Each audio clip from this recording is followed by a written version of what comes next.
नमस्कार दोस्तों, स्वागत है एक बार फिर से आपका हमारे चैनल में। तो आज का टॉपिक है आईआरएमएस। एक तरीके से कहा जाए तो ये आईआरएमएस का पार्ट 3 है। हमारा 2 पार्ट ऑलरेडी आ चुका है, लेकिन खैर फर्स्ट पार्ट में आपको इसका डिस्क्रिप्शन मिला था, सेकंड पार्ट में कुछ एग्ज़ाम पैटर्न्स के बारे में बात किए थे। इसमें भी कुछ ऐसी चीज़ें मैं आपको बताऊँगा कि आने वाले टाइम पे वो हो सकती है। देखिए, मैं आपको एक चीज़ क्लियर कर देना चाहूँगा कि अभी कोई ऑफिशियली नोटिफाई नहीं किया गया है या नोटिफिकेशन नहीं दी गई है, ना एग्ज़ाम पैटर्न के बारे में, ना एग्ज़ाम सिलेबस के बारे में, है ना? और ये भी अभी कहा नहीं गया है कि 2020 में एग्ज़ाम कंडक्ट कराया जाएगा कि 2021 में। लेकिन यूपीएससी इस चीज़ पे विचार कर रही है कि ये एग्ज़ाम इस साल ना कंडक्ट करवा के इसको अगली साल से प्रॉपर मैनर में कंडक्ट कराया जाए। इसका एक थोड़ा मेजर प्रॉब्लम ये भी है, कोरोना वायरस, है ना? तो इसके बारे में आईआरएमएस के बारे में मैंने आपको बहुत सी चीज़ इसमें क्लियर कर दी थी कि एक सीएससी होता है, एक आईईएस होता है ना? 2 पेपर्स होते हैं जो कि यूपीएससी कंडक्ट कराती है। आईईएस जो होता है इंडियन इंजीनियरिंग सर्विसेज के लिए होता है, सीएससी सिविल सर्विसेज एग्ज़ाम्स के लिए होता है ना? और उसके बाद जो इसमें मेन मुद्दा है, इसको मैं आपको दिखाना चाहूँगा। हालाँकि ये सब इन लोग का प्रचार, ये सब आप मत देखा करिए, हर जगह प्रचार-वचार रहता है, उससे कोई मतलब नहीं है, हर जगह ठोके रहते हैं ये लोग। देखिए, सीएससी ग्रुप ए सर्विसेज़ में क्या-क्या आता है? Indian railway traffic service, account service, personal service, ये मैं आपको पहले बता चुका हूँ। और अगर आपने पहले वीडियो नहीं देखी है, तो आप देख सकते हैं, मैं डिस्क्रिप्शन में लिंक दे दूँगा, है ना? इसके बाद देखिए आगे बढ़ते हैं। तो ये मैकेनिकल सर्विस ईएससी में क्या आता है ना? Combined CSC, sorry, I think combined engineering services, है ना? इसमें क्या-क्या आते हैं? तो ये सब है। इसके बाद देखिए, इंडियन रेलवे विथड्रॉ सीट्स।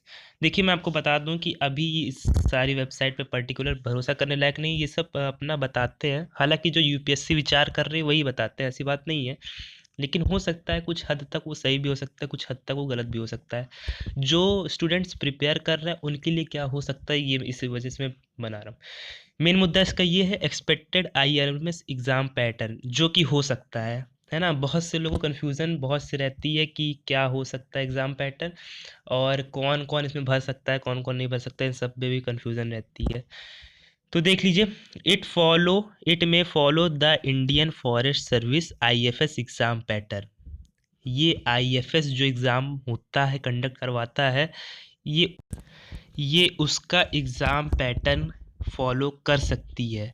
देखिए, IFS officer have the same preliminary exam as IAS, IPS among other, but have a specialized mains paper, है ना? तो ये जो एग्ज़ाम है, ये ऑफिसर रैंक के लिए, और मैंने आपको पहले भी वीडियो में क्लियर कर दिया था कि आईएएस, आईपीएस, आईएफएस इस या आईपीएस, इसके छूते लेवल का ये एग्ज़ाम कंडक्ट कराया जाएगा। मतलब ये एग्ज़ाम टफ रहेगा, ऐसी बात नहीं कि बहुत आसान है, ये टफ रहेगा। और हालांकि इसको यूपीएससी कंडक्ट करा रही है, तो वो आप समझ सकते हैं मेरी बात।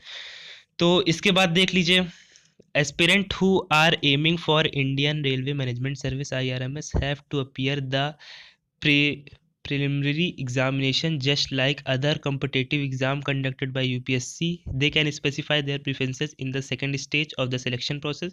The preferences comprise of few specialties for engineering special specialty specialties. इसके बाद civil, mechanical, telecom and electrical, and one non-technical specialty which will focus on account personnel and traffic। ये एग्ज़ाम के बारे में थोड़ा स्पेसिफिकेशन आपको दी हुई है ना? और इसके बाद देखिए, आईआरएमएस का स्टेजेस देख सकते हैं इसमें आपको। देखिए, एक प्रीलिमिनरी स्टेज होता है जिसमें stage 1 will be common preliminary exam for all graduates, engineering और नॉन इंजीनियरिंग। इससे ये एक बात क्लियर कर सकते हैं कि इस पेपर में जहाँ तक हो सकता है कि इंजीनियरिंग और नॉन इंजीनियरिंग, मतलब आप कहीं से भी ग्रेजुएट हैं तो इसमें आप अप्लाई कर सकते हैं, ऐसा कहा जा रहा है। ठीक है, ऐसा मैं नहीं कहता, ऐसा कहा जा रहा है। यूपीएससी इस पे विचार कर रही है, लेकिन यूपीएससी क्या करती क्या नहीं करती ये अभी कुछ स्पेसिफाई नहीं किया गया है। ठीक है, इसके बाद देखिए, इसके बाद मेन स्टेज होगा, है ना? फिर ये पूरा वही प्रोसेस फॉलो करेगा, आईएएस, आईपीएस या आईएफएस जो भी कर लें आप, है ना? इसके बाद देखिए, second stage will consist of specialized paper related to a particular branch of engineering and general studies exam for those from non engineering branches, है ना। तो इसके बाद preliminary pattern, still there is no news regarding the pattern, है ना। मैंने आपको पहले ही बता दिया था, अभी कोई न्यूज़ नहीं है। As per opinion of the exam experts of railway and civil services experts, मैंने आपको पहले ही बता दिया था कि यूपीएससी या रेलवे के जो एक्सपर्ट्स हैं उनकी एडवाइस पे क्या हो सकता है, ये है इसमें, है ना। इसके बाद देखिए इसमें क्या लिखा है, will consist of those components which are part of present ESCSC। देखिए जो प्रिलिमिनरी पैटर्न पे जो हो रहा है एग्ज़ाम, मैं आपको एक चीज़ क्लियर करना चाहता हूँ इसमें कि ये करंट अफेयर टॉपिक से रिलेटेड रहेगा ये एग्ज़ाम, जो कि मैं अपने पहले वीडियो में बता चुका हूँ, लेकिन इसको थोड़ा और स्पेसिफिकेशन कर दे रहा हूँ कि जो फर्स्ट स्टेज एग्ज़ाम होगा, जैसे प्रिलिमिनरी एग्ज़ाम कह रहे हैं, इसमें आपका करंट अफेयर से ज़्यादा होगा, current affair related to certain domains such as economy, environment, international organisation and management along with the some part of verbal aptitude, reasoning and quantitative aptitude, ठीक है।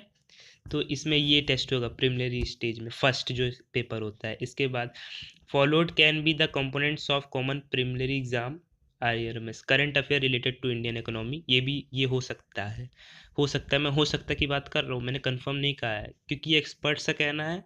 तो ये हो सकता है कि यूपीएससी अगले साल निकाले, है ना।